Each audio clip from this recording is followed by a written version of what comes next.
শুধু বঙ্কিম হাজরা নয়, এইভাবে মমতা ও অভিষেককে তাড়া করবে মানুষ। বক্তব্য অর্জুন সিং এর। নামখানায় গিয়ে দলীয় কর্মীদের তাড়া খেয়েছেন সুন্দরবন উন্নয়ন দপ্তরের মন্ত্রী বঙ্কিম হাজরা। গাড়ি ফেলে শেষে বাইকে চেপে এলাকা ছাড়লেন মন্ত্রী।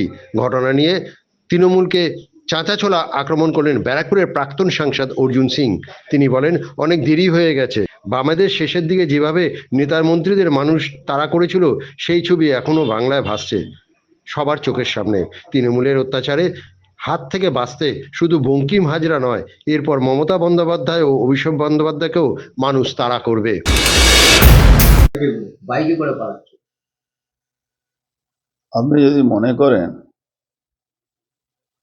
যদি মনে থাকে 2008 সাল, 9 সাল, 10 সাল, 11 সাল সিপিএম পরিচালিত, সিপিএম এর মন্ত্রী, নেতা, তাদের আসান ডিলার, তাদের পঞ্চায়েত প্রধান, তারা তাড়া খাচ্ছিল, পাবলিক তাড়া খাচ্ছিল। সেম পজিশন ফিরে এসছে। সুন্দরবনের উন্নয়ন মন্ত্রী বঙ্কিম হাজরাকে তাড়া করছে অনেক লেটে। ওখানে দরকার আছে শওকত মোল্লা থেকে নিয়ে শেখ শাহজাহান থেকে যত সাগরেদরা আছে, তারপরে ওই আরেকটা আছে ওদের কাইজার আছে, তারপরে একটা অভিষেকের একটা ক্রিমিনাল আছে, কি নাম ওর ভুলে যাচ্ছে। এরা সব মার খাবে, এদেরকে পাবলিক পিটিয়ে মেরে ফেলবে, যা অবস্থা চলছে। লিঞ্চিং হবে। মানুষকে যা অত্যাচার করছে, শেষ যাওয়ার সময় আরো অত্যাচারটা বাড়িয়ে দিয়েছে।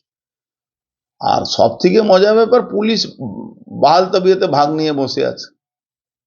পুলিশ জানে এরা আছে, ডিএ না পেলেও ডিএ থেকে 4 ডবল পয়সা পাচ্ছে। ব্যাংকে দেখবেন কোন বেশিরভাগ পুলিশ অফিসার যারা সাধু আছে, তাদের দেখবেন ওই ব্যাংকে টাকা থাকে, ওই বাড়ি খরচার জন্য ব্যাংক মাইনা টাকা লাগে না বেশিরভাগ।